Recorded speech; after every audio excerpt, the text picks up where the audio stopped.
All right, so the first thing you want to do after you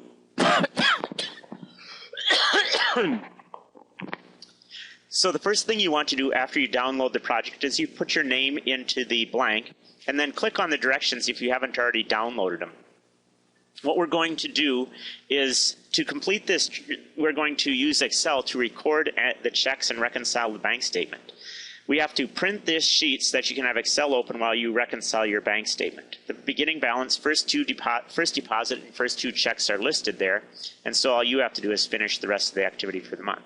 So it says you started with $1219.43, added $619, and you ended up with $1839. Subtracted 42, and you ended up with that balance, and $95.14, and you ended up with that balance. Here's what happened the rest of the month. On the 23rd, you paid the monthly car insurance bill for $122.17. $122.17. That's not it. Just wait. Find it eventually. Here we go. $122.17.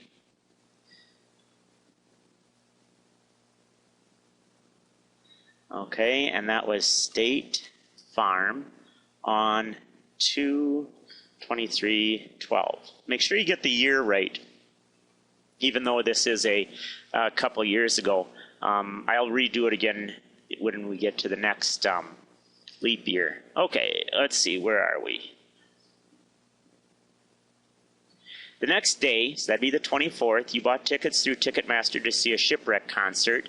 They cost $80 and $450 was the charge, and you paid with an EFT. So we would say EFT on 2/24/12 to Ticketmaster for the shipwreck concert, $84.50. Next.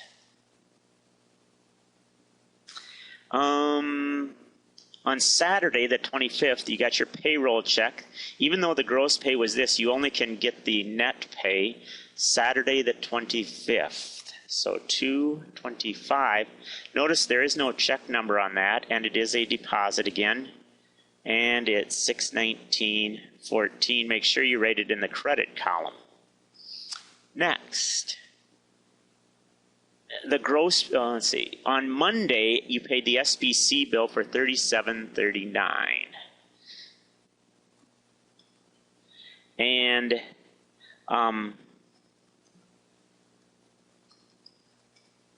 Monday, which would make it the 2/26 and 5/18. Oops, what did we do wrong? $37.39 SBC bill. Maybe I have the wrong date. Monday was the 27th. 27th, because Saturday was the 26th. So, or Saturday was the 25th. All right.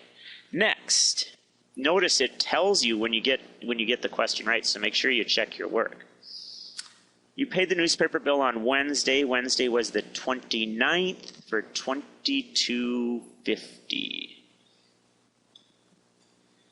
On 2/29, check number 519, Leader Telegram. Okay, and what's next? On March 3rd, you got your paycheck again. It was the same as usual. So Saturday would have been the, let's scroll back and get the date right, the 3rd. So 3/3/12 deposit and 619.14. Next, you went to Best Buy on Wednesday and you used your debit card. Wednesday was the 7th.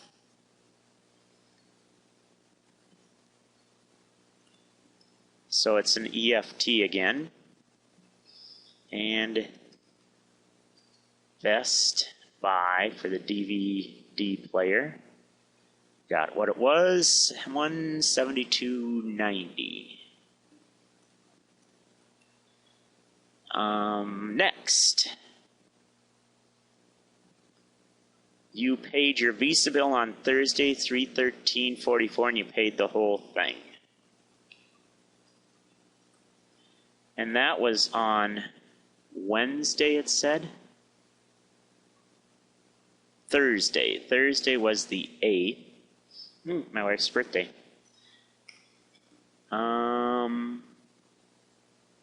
You paid your Visa bill, so that'll be check number 520, Visa.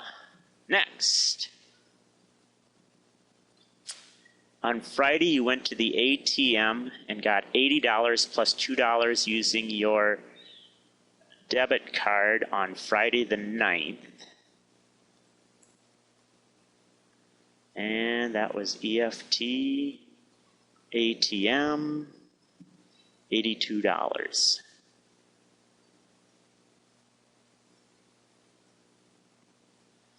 Next.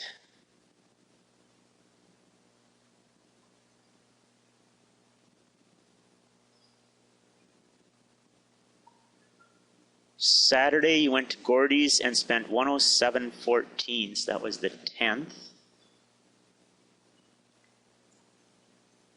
Oops, 12. 521, Gordy's. I know that's not how you spell it in Eau Claire. And the check amount was $107.14. All right. What's next? You also got your usual paycheck that day. So we have 3, 10, 12, deposit, 619, 14. What's next?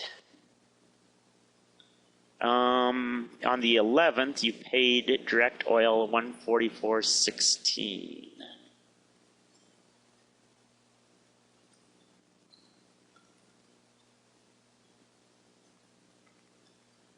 And that would be 522. Next, on Thursday, your car payment was due, so you wrote a check for $288.62.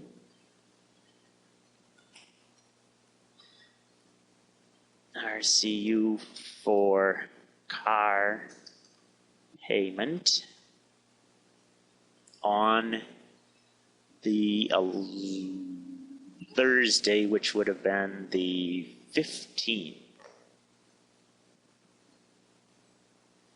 And 523. Let's see what else we got. On Saturday, the 17th, you paid your mortgage, $877.42. That would have been the 17th.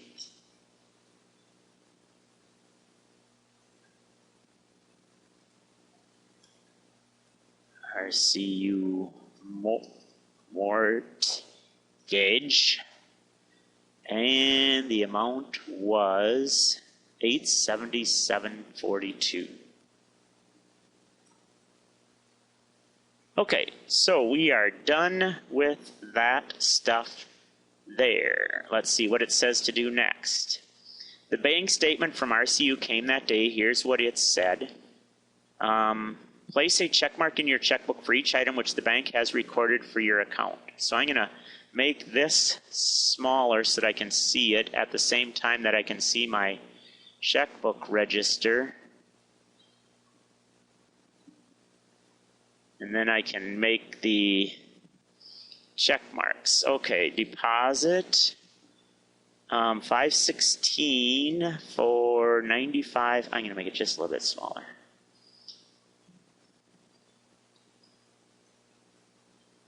$95.14 check. State Farm. No, I'm sorry. 515. 84.50. Ticketmaster. 122.17. 619.40. 782. Oh, I don't see that here. So we have to add that at the bottom.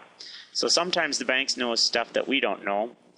And in this case, they know that we got interest on our account, and it goes into the deposit row, $7.82. Okay, and put a check mark there.